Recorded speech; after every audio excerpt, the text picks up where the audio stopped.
네, 반갑습니다. 감사합니다. 오늘도 와주시고. 아직 코로나 때문에 마스크를 벗을 수 없으니까 마스크 쓰고 강의를 하도록 하겠습니다. 저도 이렇게 할 수 있으니까 고마운 거죠. 기독교에서는 난리가 났는데 또 불교에서는 뭐 좀 조심하니까. 그래도 모르죠. 또 코로나는 과학적이니까 또 어떻게 또 이게 전염이 될지 모르는데 일단 뭐 부채도 맡겨놓고 조심하도록 하면 되겠습니다. 저번 시간에 이어서 오늘도 그 육조스의 무념, 무상, 무주에 대해서 또 부연 설명이 됩니다. 저번 시간에 이제 교재 51쪽에 대략 설명이 됐고, 오늘 53쪽에는 이제 또 부연 설명이 되어 있거든요. 그래서 한번 교재에 있는 내용을 한번 보도록 할게요. 어떤 법에도 생각마다 집착이 없는 것, 이것이 곧 법에 얽매이지 않는 것이다. 이 때문에 무주로서 근본을 삼는다.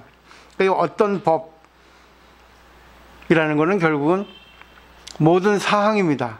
진리도 포함되고 어떤 사물, 사람, 어떤 일, 모든 것을 해당해야 되는데 거기에 대해서 나의 생각이 집착이 없는 겁니다. 그러니까 결국 연에 대해서, 연이라는 것은 객관세계의 모든 거죠. 몸도 되고 또 뭐 여러 가지 일도 되고 사람도 되고 어떤 사건도 되고, 이것이 바로 법에 얽매이지 않는 것이다. 결국은 무주라는 것은 머무름이 없는다. 머무름이 없다. 그리고 집착하지 않는다는 거예요. 객관세계에 어떤 것을 집착하지 않는 거. 그 다음에 선지식들이요, 바깥 온갖 모습에 대한 집착을 떠나는 것, 이것이 무상이다. 똑같아요. 말은 다르지만 내용은 바깥에 있는 어떤 모습, 이것도 아까 말했던 법하고 말만 다르지만 같은 내용이죠. 그러니까 무상, 형상이 없다. 결국은 내가 어떤 것에도 생각이 없다. 이 형상상은 마음 상자, 생각 상자하고도 같은 뜻으로 쓰입니다. 그렇기 때문에 어떤 외계의 대상에 내가 걸리지 않는 것, 외계의 대상은 분별하는 건 있어요. 근데 거기에 걸리지 않는 것, 거기에 끄달리지 않는 것, 그걸 갖다가 무상이라 한다. 그 다음에 어떤 경계에도 물들지 않는 것, 이것을 일러 무념이다 한다. 물들지 않는 것은 결국 거기 와서 물들어 버리거든요. 물든다는 것은 결국 상대가 화를 내면 화를 내는 것과 하나가 되는, 물듭니다. 상대가 불평하면 불평하는 것과 하나가 됩니다. 물들어 버리니까. 결국은 거기에 물들지 않는 것을 생각이 없다, 무념이라 한다.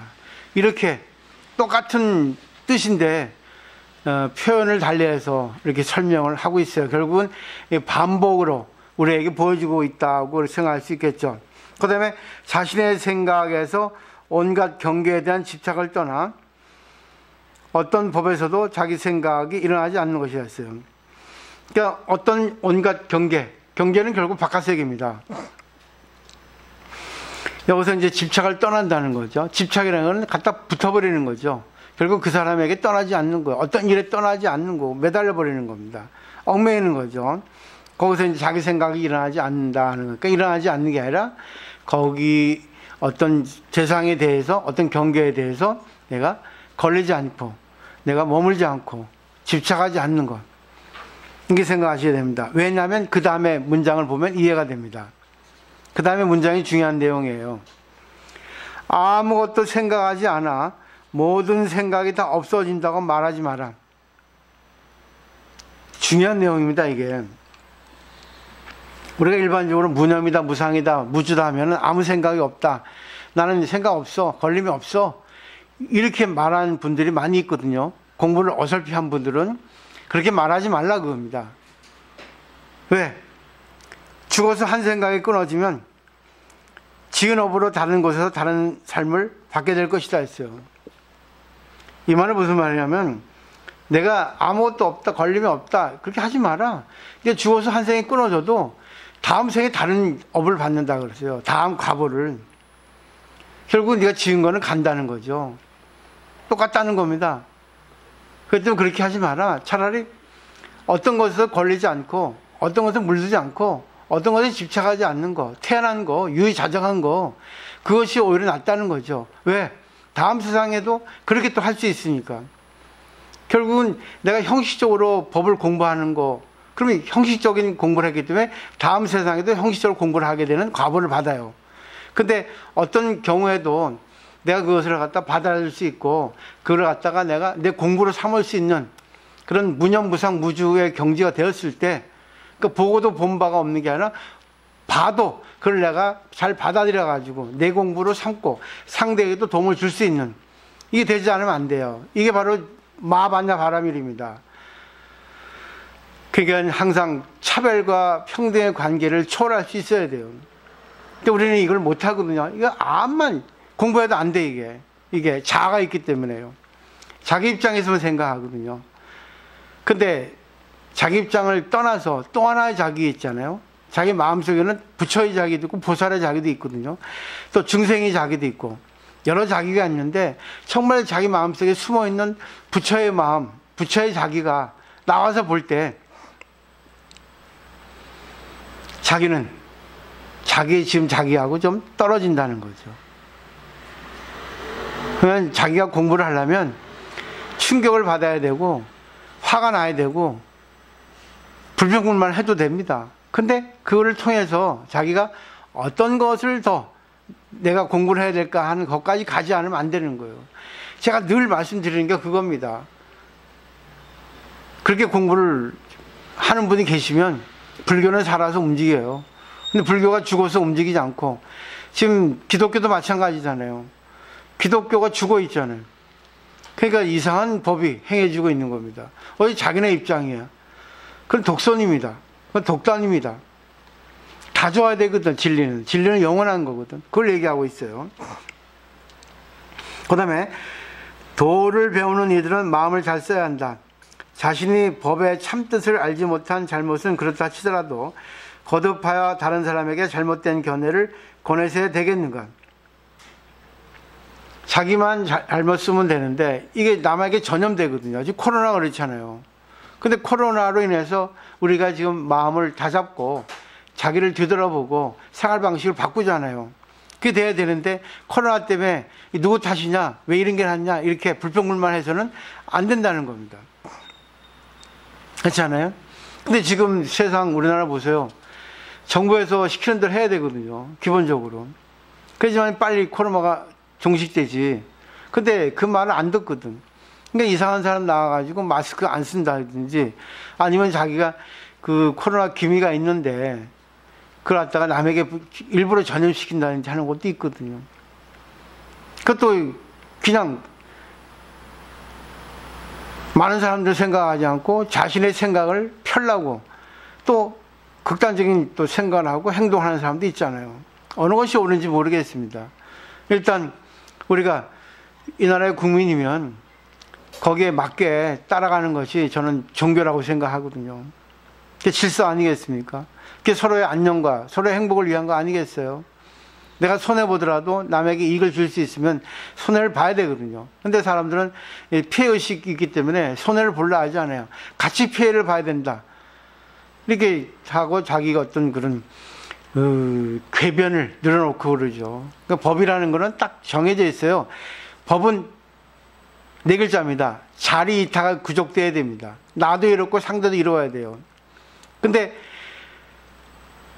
내가 이렇고 상대가 이루려면 어느 한쪽은 물질적, 어느 한쪽은 정신적입니다. 똑같이 물질적으로 이익 보는 사람은 없어요. 똑같이 정신적으로 이익 보는 사람은 없습니다. 한쪽이 정신적으로 이익을 보면 한쪽은 물질적으로 이익을 보게 되어 있습니다. 경제적으로, 아니면 뭐 여러 가지 면으로.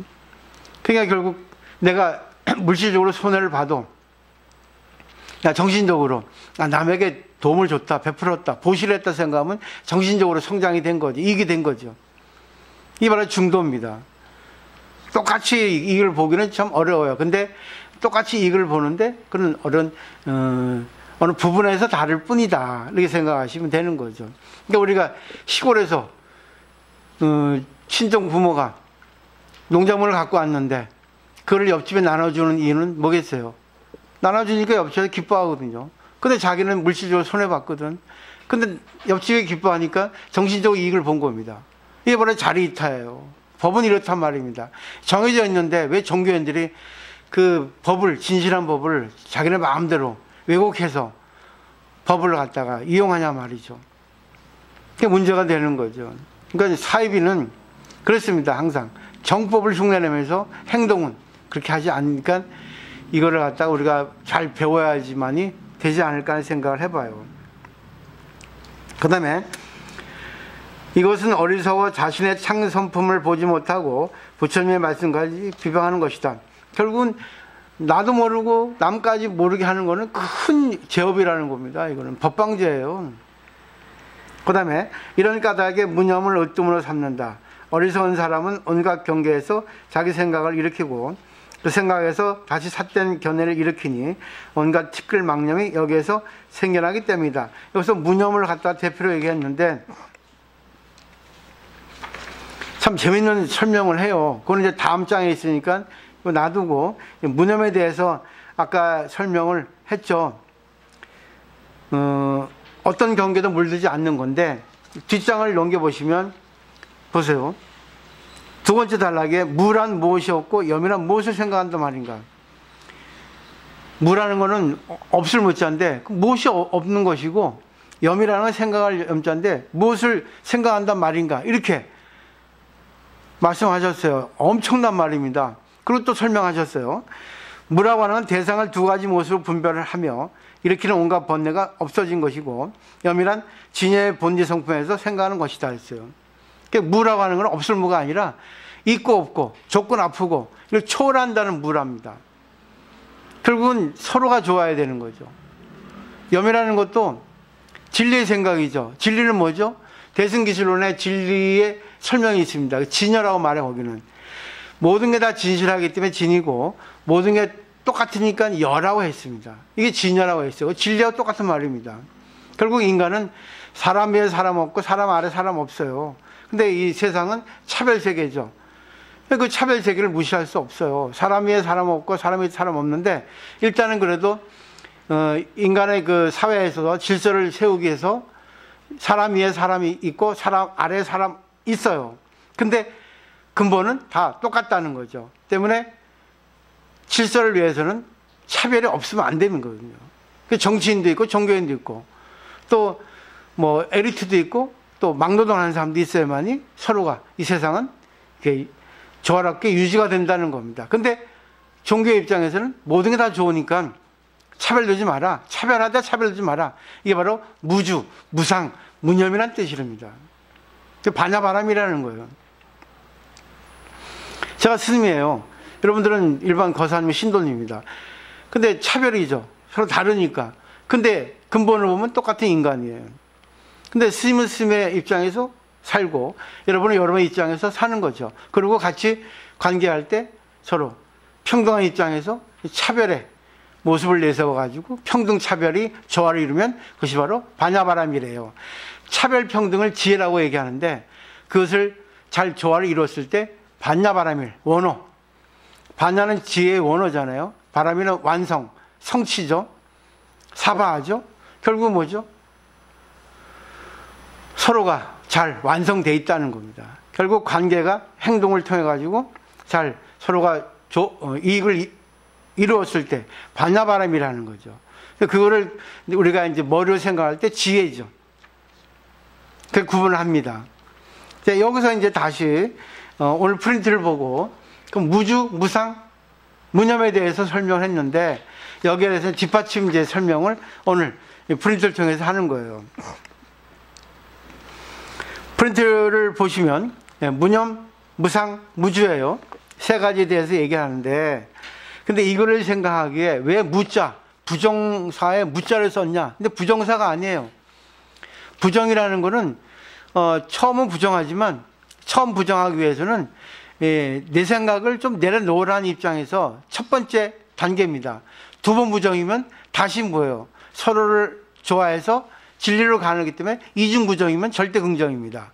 그래서 여기서 무를 내세운 거는 결국은 네 생각을 좀 내려놔라 이겁니다. 첫째, 진리를 공부하기 위해서는 신앙을 하기 위해서는 첫째, 자기 부정을 해야 돼요. 내 생각에 옳은가?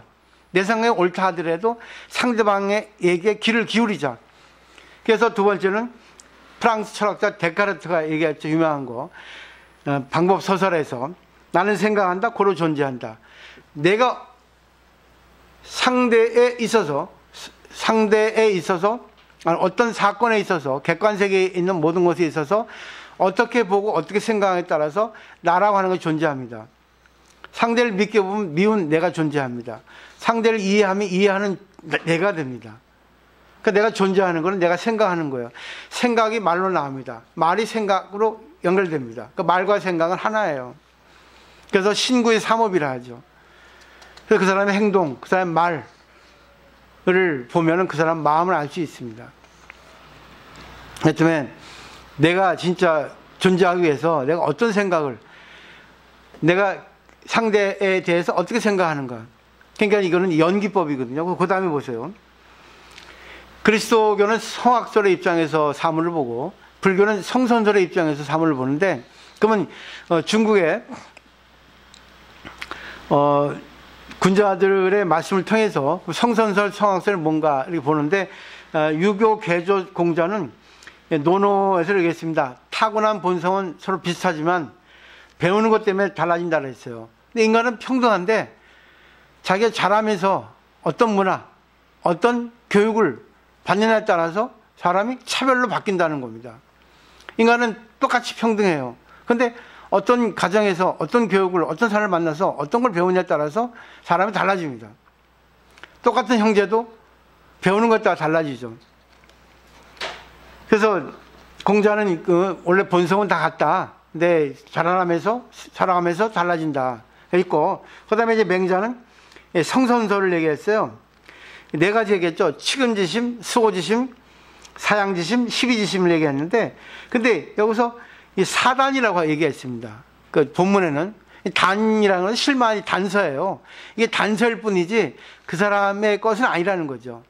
근데 단서, 실만이기 때문에 이거를 자기가 갖고 있다는 거죠. 그래서 이걸 어떻게 신에 따라서 이 네 가지 덕이 된다. 측은지심, 사양지심, 수호지심, 시비지심.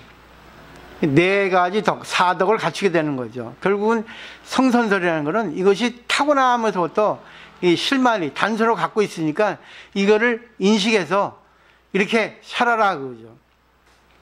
그 다음에 이제 사람은 그렇게 본성으로 착한데 그 왜 악한 사람이 많은가? 거기에 대해서 그 뒤에 순자가 이제 성학설을 얘기했죠. 그래서 맨 밑에 두 번째 있죠. 인지성악 그 선자 위라 했습니다. 인간의 본성은 원래 악이다. 근데 가만히 놔두면 악으로 변한다. 그래서 인간을 착한 선하게 향하게 하기 위해서는 위선이 필요하다는 겁니다. 위선이란 말도 잘 알아야 돼요. 그 불교를 배우면 위자는 할 위자입니다. 할 위자. 사람이 한다. 그래서 이 두 가지로 구성이 되어 있어요. 파자에 보면 이 위자를 갖다 파자에 보면 문자 그대로 사람인가 할 위자입니다. 그 인위적으로 그러니까 위선하는 겁니다. 인간은 위선하기 때문에 인간이 선해지는 거예요. 나쁜 게 아니라는 거죠. 내가 저 사람이 잘 보여야겠다 해서 이쁘게 얘기하기 때문에 이쁘게 얘기하는 습관이 갖춰지는 겁니다. 근데 본래 인간은 악하는 거죠. 근데 계속 위선이라고 하는 공부가 반복이 되면 결국은 뭐겠어요? 그 사람은 착해지는 거죠. 그렇기 때문에 성선설이나 성학설은 다른 견해지만 결국은 같은 거예요. 내가 열심히 네 마음을 믿고 열심히 네 마음 닦아라 하는 건 성선설이고, 성학설은 결국 뭐겠어요? 네 마음이 타고나 나쁜데 그렇지만 그걸 갖다가 네가 살아가면서 인간이기 때문에 교육과 교화를 받아라. 그래가지고 그걸 위선적으로 잘 써라. 그걸 꾸미면 너는 착해진다. 말은 다르지만 결국은 돌아갑니다. 아니, 하나로 합쳐집니다. 지구는 둥글어요. 동쪽으로 가나 서쪽으로 가나 만나는 데는 똑같습니다. 나중에 똑같이 만나요. 일로 가도 절로 가도 만나게 되어 있습니다. 진리는 하나입니다. 기독교나 불교나 진리는 다른 것 같지만 결국은 성인이 말하는 건 똑같아요. 그러니까 결국 무념무상 무주라고 하는 견해에 대해서도 우리가 어떻게 봐야 되는가. 그러니까 인간의 입장에서 이거를 보시면 이해가 쉽다는 거죠. 그 다음에 불교의 가장 근간을 이루는 사상, 연계 정의. 이것이 있으면 저것이 있고, 이것이 일어나면 저것이 일어나고, 이것이 없으면 저것이 없고, 이것이 멸하면 저것이 멸한다. 결국 이것이 가장 불교의 근간을 이루는, 축을 이루는 사상입니다. 이게 차유고 피우, 차기고 피기, 참우적 피무, 참멸적 피멸인데 1번, 3번은 공간적인 연기법이에요. 2번, 4번은 시간적인 인과관계입니다. 우리나라 말로 번역된 거 보면 알죠? 그죠? 공간, 시간이에요. 그 연기라는 시간, 공간입니다. 결국 이것이라는 거는 연이라고 보시면 돼요. 상대가 있으니까 내가 있는 겁니다. 내가 그냥 있는 게 아니에요. 상대가 화를 내니까 내가 화를 내게 한 내가 있다. 이렇게 보는 겁니다. 저 사람이 있으니까 내가 있는 거죠. 내가 있으니까 저 사람이 있고. 자, 인연이라는 거는 어떤 관점에서 보냐에 따라서 인이 되고 연이 됩니다. 내 입장에 보면 내가 인이 되고 상대 입장에 보면 내가 연이 되는 거죠. 그러니까 결국 내가 좋으면 상대가 좋고 상대가 좋으면 내가 좋아요. 근데 상대가 나빠도 내가 좋으면 내가 좋음으로 해서 상대가 좋아질 수 있습니다. 이게 바로 연기를 살리는 겁니다. 근데 연기를 살리려면 반야바람이 없으면 안 돼요. 상대가 어떤 마음을 갖고 있고 어떤 행동을 하고 있고 이걸 갖다가 여러 가지 각도에서 분석할 수 있어야지만이 반야바람이를 갖춰져요. 그러니까 머리를 쓰지 않으면 분별이 없으면 안 됩니다. 정치인들이 머리 좋은 게 그거예요. 근데 정치인이 잘못되는 거는 국민을 위해서 해야 되는데 자기들 위해서 하기 때문에 문제가 되는 사람 많은 거지. 종교인도 그래요. 종교인도 좋은 사람이 있는 거 아닙니다. 사람이기 때문에. 신도를 위해서 해야 되는데 자기들 위해서 하면 그건 잘못된 종교인이죠. 그리고 종교가 틀린 게 아니라 종교인이 잘못되고 정치가 잘못된 게 아니라 정치인이 문제가 되는 거죠. 결국 불교도 불교법은 진리인데 불교법을 자기 멋대로 아전인수격으로 자기를 위해서 쓰는 사람은 그는 진정한 종교인이 아니죠. 그러니까 결국은 아무리 많이 배워도 잘못된 행을 하는 사람은 안 좋아요. 근데 배우지 않아도 올바른 행 뭐겠어요? 나도 좋고 너도 좋고. 그죠? 이런 신도를 부처님이 원할 겁니다. 그래서 3법인 4법인 보세요. 이거는 불교 교리 체계입니다. 첫 번째 보면 과인 돼 있죠. 왼쪽으로. 과인은 결과 원인입니다. 오른쪽으로 가보면 결과에는 뭐가 있죠? 열반 적정 일체 계고입니다. 인은 뭐가 있죠? 재행무상 제법 뭐가 있죠? 결국은 인 원인만 잘하면 결과는 어떻게 되는 간에 갈라집니다. 결과는 뭐죠? 열반 적정. 좋은 거죠. 열반 적정은 결국 니르바나예요. 마음의 안정된 상태, 편안한 상태입니다. 불이 꺼진, 번뇌불이 꺼진 상태를 얘기하는 것이 열반 적정이에요. 그러면 일체계고는 뭐예요? 내가 모든 게 괴로운 거예요. 불평불만 화가 나실 때. 근데 원인 보면 재무상 제법모가 있죠. 결국은 내가 화가 났다면 재무상 제법모의 진리를 모르는 겁니다. 내 마음이 편하면 재무상 제법모의 진리를 아는 겁니다. 실천한다는 거죠. 재무상은 뭐죠? 변한다는 겁니다. 제법모는 뭐죠? 연결되어 있다는 거죠. 결국 변하는 것은 시간적인 변화입니다. 시간적인 변화가 코로나가 지금 창궐하고 있죠. 근데 그거는 왜 이렇게 자꾸만 이렇게 전염되고 있죠? 제법모를 몰라기 때문에 그래요. 그렇기 때문에 국가에서 거리두기 하는 거예요. 사회적 거리두기. 관계를 맺지 마라. 그러니까 수도권에서는 2.5단계를 시행해서 지금 음식점 가지 못하게 하고 계속 사람 간의 관계를 끊어놓잖아요. 다 진리에 입각해서 합니다. 근데 그거를 불교에서는 벌써 2500여 년 전에 이렇게 교리적으로 이렇게 말씀해 놓은 겁니다. 진리로서. 이 과학적으로 이걸 갖다가 말씀해 놓은 거란 말이죠. 근데 잘못된 종교인들이 뭐 하나님만 믿으면 코로나 안 걸린다. 부처님만 믿으면 코로나 안 걸린다. 그럼 무식하면 되겠습니까? 그렇잖아요. 자기가 전염된 사람 옆에 가면 코로나 걸리지. 안 걸릴 사람이 어디 있어요? 응? 그러니까 무념무상 무주를 설명하기 위해서 이런 교리를 갖다가 조금 밑받침해두면 아주 이해가 더 쉽게 되는 거죠. 그런데 이제 반야직비의 논리는 이제 교리가 좀 더 발전 해석이 된 거죠. 반야의 직비 논리가 있습니다. 직비는 같이 있기도 하고 같이 있지 않기도 하고 그런 거죠. 그런 공식이 있어요. A는 A가 아니다. 그런데도 A다 하는 거죠. 수학 공식 같은 말도 안 되는 패러독스 같은데 여기에서 설명하는 것은 색즉 시공입니다. 색이 그대로 공이라는 거죠. 어떻게 색과 공이 같아요? 글자도 다르고 내용도 다른데 색은 얼음이고 공은 물이에요. 색은 형상이 있고 공은 형상이 없잖아요. 근데 왜 같겠어요? 중간에 연이 있었습니다. 시간적인 연기법이 두 가지 있어요. 시간, 공간. 그래 알기 쉽게 예를 들면 얼음은 물이다. 이런 공식이 성립되거든요. 얼음이 왜 물이에요? 근데 이해되죠? 지금은 얼음이지만 시간에 따라서 또 온도란 연에 따라서 물이 됩니다. 물이 왜 얼음이 돼요? 시간과 공간의 인연에 따라서 얼음이 됩니다. 그렇기 때문에 내가 나쁜 사람이지만 내가 재무상 재법모에 있어서 좋은 사람으로 변할 수 있다는 거죠. 내가 좋은 사람인데 갑자기 저 사람 때문에 화가 났습니다. 나쁜 사람으로 됩니다. 전락합니다. 근데 법으로 인해서 다시 좋은 사람으로 또 다시 뒤바뀝니다. 이게 바로 반야직비의 논리예요. 같이 하기도 하고 달리 하기도 하고 결국 내가 부처님 되기도 하고 중생이 되기도 하고 그렇기 때문에 어느 것이 나의 실체냐 나의 본 모습은 누구냐 참나는 누구냐 공이다는 거죠. 어느 건지 알 수 없다는 거죠. 실체가 없다. 그냥 종자로서의 나일 뿐이다. 그죠?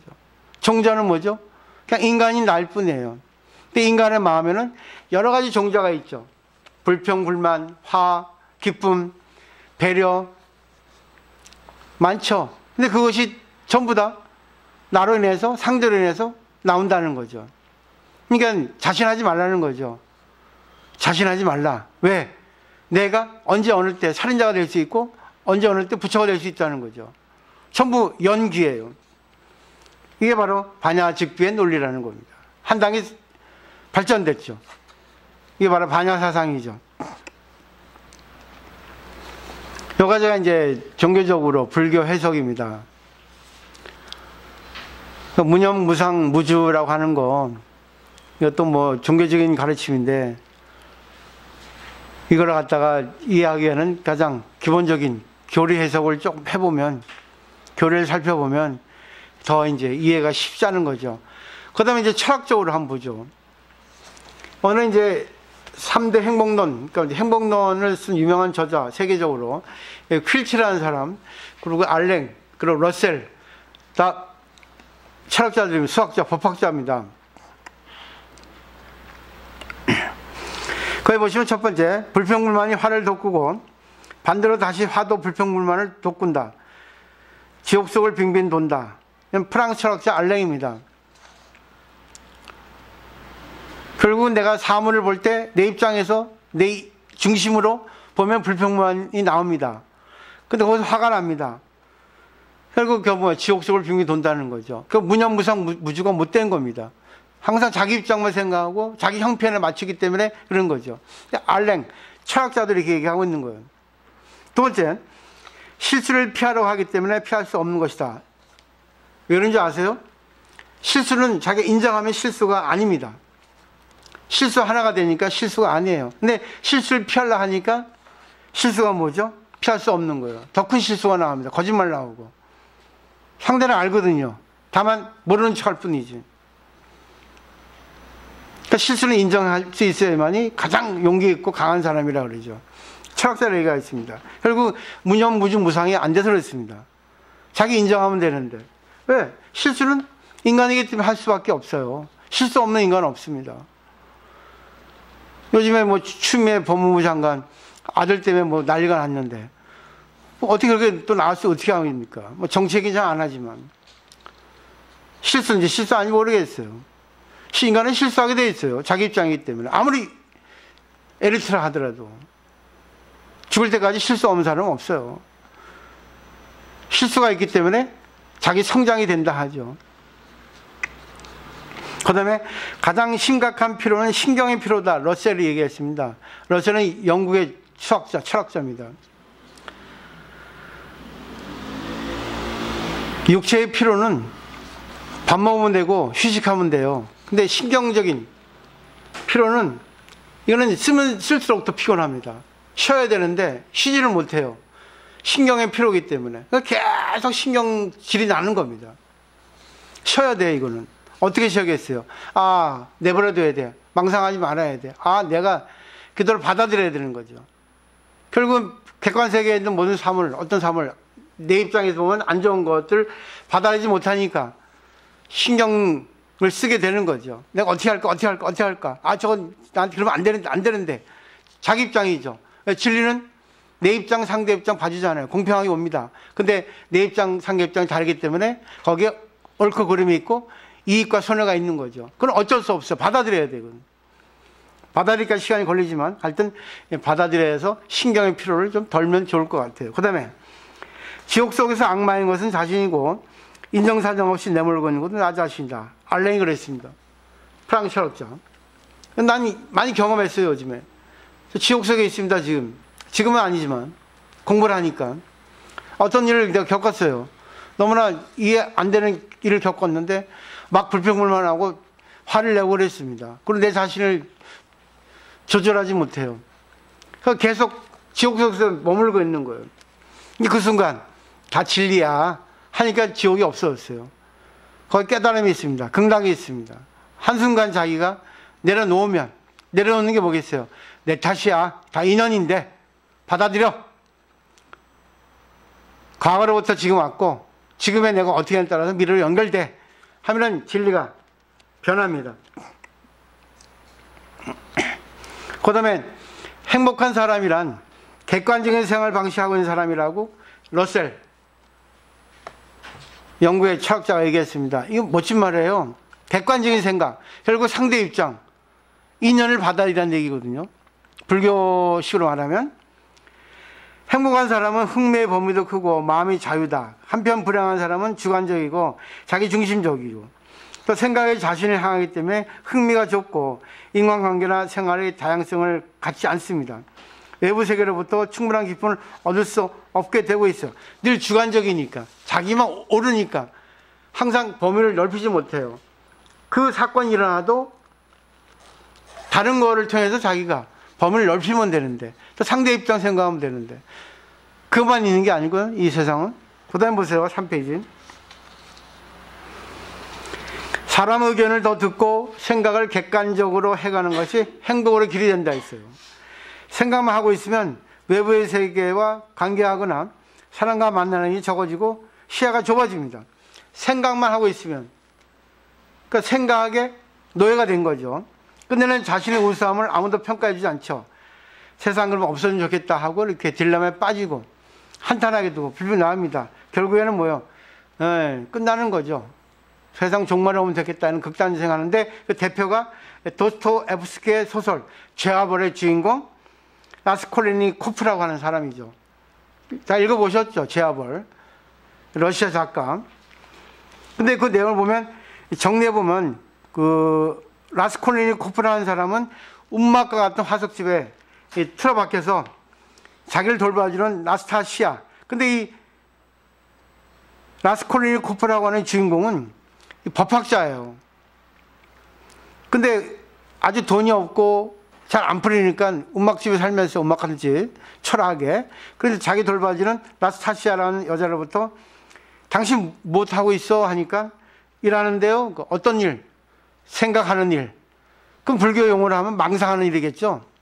그리고 생각만 하는 거예요. 행동을 하지 않고 오직 자기가 과거 생각, 미래 생각만 하고 있는 겁니다. 그래서 이것이 이제 러셀이 말하는 레옥, 감옥입니다. 생각의 레옥, 하문트죠. 그 라스콜리니코프는 얕은 춤을 쉬면서 레옥과 같은 자신에게 틀어박혀 있죠. 자신은 대단한 가치가 있다는 자기 비대, 그것이 자신을 모셔야 된다고 하는 사고로 이렇게 변형되어 가지고 돈노래하는 노파를 죽여버리게 이런 거죠. 그러니까 자기 생각에 틀어박혀서 아무것도 하지 않고 그렇게 했으면은 자기 비하가 되기도 하고 자기 비대가 되죠. 그러니까 그런 거를 갖다가 도스토옙스키는 제압을 해서 공기가 부족하다. 공기. 그것도 자기 포리필라는 연배 예비 판사에게 그대는 공기가 부족하다고 이렇게 말하게 하기도 합니다. 공기가 부족하다. 그러니까 우리가 공기가 부족하면 숨이 답답하고 생각도 여유롭게 할 수 없죠. 그러니까 우리가 답답할 때는 어떻습니까? 산책을 하거나 여행을 가거나 술을 마시거나 아니면 대화를 하거나 조금 다른 거로 이렇게 마음을 돌리죠. 행동도 돌리죠. 이게 해야 되는 거죠. 근데 이 죄와벌의 주인공 라스콜리니코프는 오직 자기가 잘났다고만 생각하고 아무런 것도 하지 않고 어제 생각에만 집착하는 거죠. 그래서 주관적인 생각보다 객관적인 생각에 더 생각이 미치는 사람들은 행복하다는 겁니다. 그 때문에 제가 그러잖아요. 불교에서는 연기다. 상대를 중요시하라. 내가 얘기하기보다는 상대의 말을 들어주는 걸로 우선하라. 내가 얘기하는 거는 내 자신을 배우는 것보다 상대 얘기를 들어주는 것이 자기 자신을 배우는 것이다. 왜? 상대의 말을 듣다 보면 또 하나 배우잖아. 저 사람은 어떤 사람이 어떤 생각 갖고 있고 저런 것도 있구나 하고 간접 경험을 할 수 있게 된다는 겁니다. 그 다음에 보세요. 현재의 것을 생각하라. 지금 일각 또한 계속하고 있는 그대의 생을 생각하라. 또 알랭이 얘기하고 있습니다. 왜냐하면 과거에 아무리 잘 살아도 지나간 과거이기 때문에 이거는 실제하지 않아요. 미래에 잘 될 거라 생각하다 그것도 오지 않았어요. 현재 이 순간 거. 죄와벌의 주인공도 현재 것만 생각한 거예요. 망상만 한 거예요.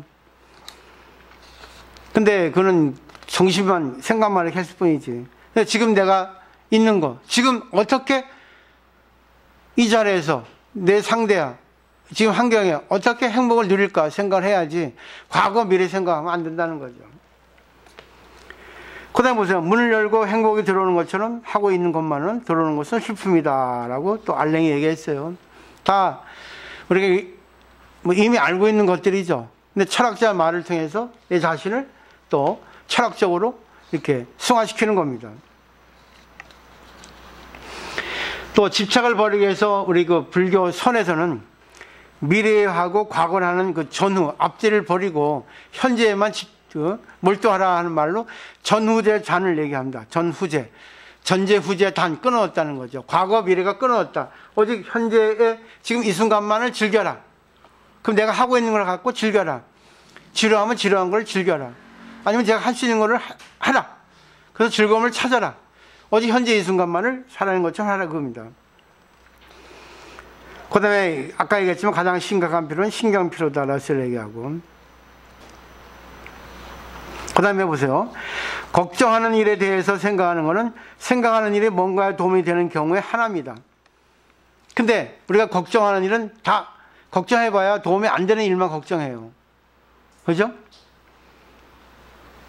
그래서 그 외에는 다른 걸 생각할까? 아니면 밤에면 전혀 생각하지 않는다고 얘기했어요.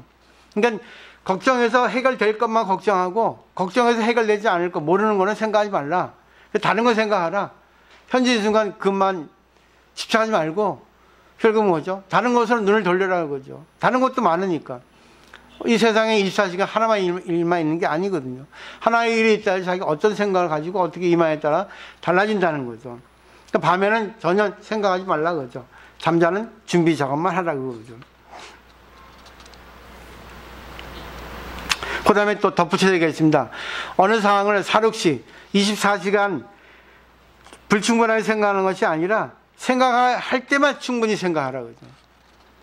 딱 정신을 몰두해서 생각할 때만 골똘히 생각하고 나머지는 필요한 생각이니까 신경의 피로는 갖지 말라 그럽니다. 그러다 또 분별이라 하죠. 그러니까 분별해서 고민할 거는 고민하고 고민할 필요 없는 건 고민하지 말라. 근데 아무리 해도 저도 안 돼요. 저도 공부하고 있는 중입니다. ING예요. 제가 뭐 스님이지만 사회생활도 모르고 또 무슨 뭐 내가 어떻게 알겠어요. 그렇기 때문에 신도를 통해서 어떤 일을 통해서 늘 고민하고 걱정하고 또 불교를 배우면서 또 연결시켜서 적용을 시켜서 하다 보니까 조금씩 이제 공부가 되는 거죠. 그 다음에 이제 데카르트 방법 소설에서 얘기하고 있습니다. 숲속에서 헤매면 허둥지둥 하지 말고 어느 일정 방향으로 계속 걸어갈 것이다. 그렇게 하면 숲을 빠져나올 수 있다. 참 기가 막혀요. 딱 봐서 네가 걱정할 거면 걱정하고 거기서 어떤 걱정을 해야 될 것 같다 하는 거 딱 정해라 그죠. 분별력이 있어야 된다는 거죠. 그러기 위해서는 이것저것 생각할 필요가 있죠. 근데 나중에는 다 버려라는 거죠. 그런데 러셀이 했습니다. 우리들 하는 게 중요하지 않다는 거죠. 성공도 실패도 결국은 그다지 대단한 것이 아니다 하고 러셀이 얘기했습니다. 그리고 서머셋 몸 영국의 작가가 그 인간을 굴레해서 얘기하죠. 필리키라는 그 주인공이 있는데 그 주인공이 인생의 의미가 무엇인가 하고 의사에게 물어봤을 때 의사가 뭐라 했습니까? 아니 작가죠. 뭐라 했죠? 시인이죠. 인생의 의미는 없다 했어요. 멋있는 말이에요. 인생의 의미는 없는데 인생은 페르시아의 융단과 같다 이렇게 얘기했습니다. 페르시아 융단과 같다. 답이 없어요. 항상 소설이나 그런 뭐 이런 잠언이나 아니면 이런 종교적인 것들은 다 생각을 하게 만들죠. 페르시아 융단을 보면은 무늬가 다 달라요. 짜여진 무늬가 다르죠. 결국은 자기가 짠 무늬가 자기가 살아온 인생이 자기 인생이죠. 거기 의미는 없습니다. 의미가 없는 게 아니라 다 가치가 있다. 부정을 통해서 긍정을 가야죠. 근데 인간 세계에서는 가치가 높고 낮고 이렇게 있지만 그건 인간 세계에서 본 거고 진리의 세계에서 볼 때는 인생의 의미가 없다. 부정을 통해서 인생의 의미는 다 있다. 모두 다 행복하다. 모두 다 위대하다. 이렇게 저는 해석을 했습니다. 그리고 선에서도 그렇죠. 그 법안 스님의 처소에 어느 두 스님이 점심 전에 법문을 들으러 오죠. 두 스님이 들어오는데 법안 스님이 여름이었나 봐요. 발을 걷어 올라라 했습니다. 두 스님이 발을 걷어 올렸어요. 그 뒤에 일득일실이라 했습니다. 법안 스님이. 일득일실은 우리나라 말로 번역하면 하나는 잘했고 하나는 못했어요. 그걸로 끝입니다. 그러면 두 스님이 발을 말아 올렸는데 그 사람의 스타일, 성격에 따라서 발을 말아 올리는 법이 틀릴 거예요. 아니면 검성 올렸던가 아니면 촘촘하게 올렸던가. 근데 하나는 잘했고 하나는 못했다 했어요. 그 누가 잘했고 뭐가 못했다는 말은 없어요. 세간에는 하나는 잘했고 하나는 못했는데 결국 진리의 세계는 다 잘했다 이겁니다. 세간의 입장에 보면 하나는 잘했고 하나는 못했어요. 근데 진리의 입장에는 그 분명한 명시가 없기 때문에 다 잘했다. 부정을 통한 긍정으로 가는 거예요. 이게 진리는 얘기하고 있습니다. 진리는 다 좋습니다. 근데 이 세계에는 좋은 게 나쁜 게 있어요. 옳고 그른 게 있습니다. 그러니까 그걸 갖다가 잘 조절하는 게 반야바람이래요. 그러니까 부처님 어머니가 반야바람이라 하잖아요. 그 다음에 이제 무념에 대해서 얘기하고 있죠. 아까 다음 페이지 53페이지죠. 무란 무엇이 없고 염은 무엇을 생각함이 없는 것인가 그랬어. 뭘 생각한단 말인가 염이란. 무는 무엇이 없는 것이고 염이란 무엇을 생각한단 말인가. 그 답이 뭐였어요. 무란 대상을 두 가지 모습으로 분별하며 일으키는 온갖 번뇌가 없어진 것. 두 가지 모습이 뭐예요. 좋은 거 나쁜 거 너 나. 또 무는 뭐죠. 절대무예요. 너도 있고 나도 있고 옳은 게 그런 게 있는데 이걸 다 조절해서 하나가 되는 겁니다. 염이란 뭐야? 진리를 생각한다 했죠. 그 다음에 진여가 생각의 바탕이요 생각의 진여의 쓰임새니 자신의 성품의 생각을 일으켜 보고 듣고 느끼고 알더라도 온갖 경계에 물리지 않고 항상 자유자재다. 그러므로 유마경에서 온갖 법의 모습을 밖으로 잘 분별하는 것은 제1의에서 마음이 흔들리지 않는 것이다. 제1의라고 하는 것은 최고란 뜻입니다. 첫 번째라는 거니까.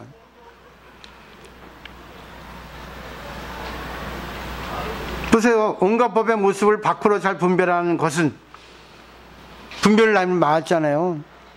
근데 우리 잘못된 스님들은 분별하지 말라 하죠. 아니에요. 분별을 분명히 해야 돼. 잘 분별하라고 그러죠.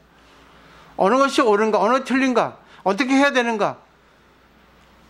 결국은 먼저 진죄의 입장에서, 속죄의 입장에서, 결국 평등의 입장에서, 차별의 입장에서 다 해야 되는 거죠. 그래서 중용이 나오는 거죠, 중용. 그 다음에 이제 읽어보시면 되는데, 제가 이제 마지막 알기 쉽게 정리하면, 무념이라는 거는 결국 좋고 나쁜 거를 잘 조절해서 좋은 거로 가는 겁니다. 내 마음이 좋은 게 있고 나쁜 게 있고, 상대도 좋은 게 있고 나쁜 게 있는데, 관계에서 어떻게 해야만이 좋을까? 그걸 잘 조화를 이루는 거죠. 이게 바로 중도입니다. 내가 손해볼 때 있고, 상대가 이익 볼 때 있고, 상대가 손해볼 때 있고 내가 이익 볼 때 있어요. 다 같이 이익 볼 때 있어요. 단지 정신적이냐 물질적인가 그 차이가 있을 뿐이죠. 그 예를 들었죠. 수돗물이 수도구에서 수도관을 통해서 우리 가정에 수돗물이 나옵니다. 수돗물은 흐르는 겁니다. 그런데 수돗물이 여기까지 오도록 막혀있는 수도관이 있습니다. 수도관은 통하지 않는 겁니다. 흐르지 않는 거예요. 흐르는 거, 흐르지 않는 거를 잘 조절해서 흐르고 흐르지 않는 걸 잘 우리가 쓰게 해줍니다. 이게 중도입니다. 전기도 마찬가지예요. 전기는 동선, 전기가 통하는 동선으로 되어 있습니다. 근데 동선만 있으면 스파크나 누전이 됩니다. 동선을 싸고 있는 피막이 있어요. 그는 전기가 통하지 않습니다. 이것을 잘 조절할 때 우리가 전기를 쓸 수 있고 끌 수 있고 그렇습니다.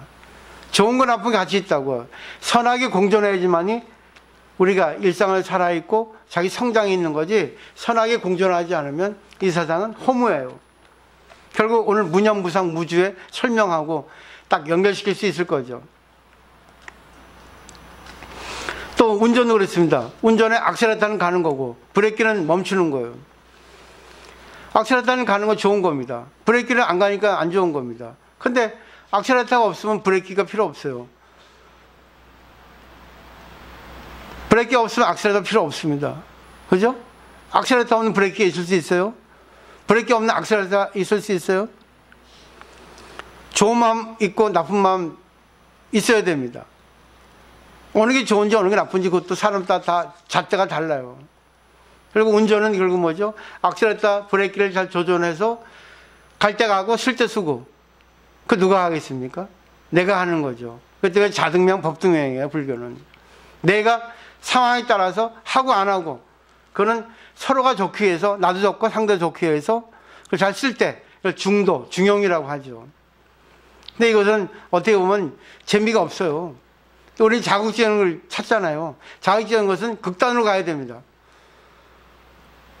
그죠? 그 극단으로 가려면 이성이 없어져야 돼요. 감정적이어야 돼요. 극단이 좋을 때도 있어요. 필요할 때 있습니다. 해도 괜찮을 때 있어요. 근데 너무 극단으로 가면은 일상에 돌아오기가 어려워요. 일상에서는 참 문제가 됩니다. 그렇기 때문에 그것도 중도라고 볼 수 있죠. 이거 이해되시죠? 우리가 전기를 써야 할 때 쓰는 거지, 써서는 안 될 때 쓰면 안 되거든요. 그죠? 그러니까 전기를 끄는 것도 극단이고, 켜는 것도 극단이에요. 그 중도가 어느 접점에서 중도가 될지는 그는 자기가 알아서 그때그때 하는 것이 바로 중도의 포인트가 되는 거죠. 오늘 여기까지 무념, 무상, 무주인데 결국 무념을 마지막으로 정리했는데, 무념이라는 것은 무자, 없을 무, 무엇이 없다는 말인가 그랬어요. 결국은 없는 게 아니라 모든 게 다 좋은 거 나쁜 걸 통해서 좋은 걸로 가야 된다. 그리고 진리는 버스 시각표라는 말이 있습니다. 버스 시각표는 8시 35분에 25분 버스가 도착합니다 합니다. 진리예요. 근데 8시 25분에 들어올 수 있는 게 있고 들어올 수 없는 게 있습니다. 왜?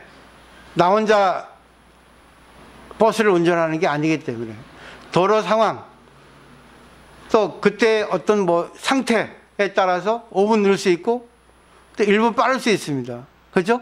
그러니까 진리라고 하는 거는 딱 어느 선이 있지만 그걸 맞출 때 있고 맞출 수 없을 때 있어요. 그게 저는 중도라 생각해요. 상황에 따라서. 결국 인생은 나 혼자 살아가는 게 아닙니다. 많은 사람과 많은 일을 가지고 같이 더불어 살아가는 거예요. 그렇기 때문에 어떨 때는 내가 손해볼 때 있고 어떨 때 이익 볼 때 있고. 그러니까 불교에서는 전부 다 보시라고 하잖아요. 내가 손해봐도 보시고 이익봐도 보시고 다 보시예요.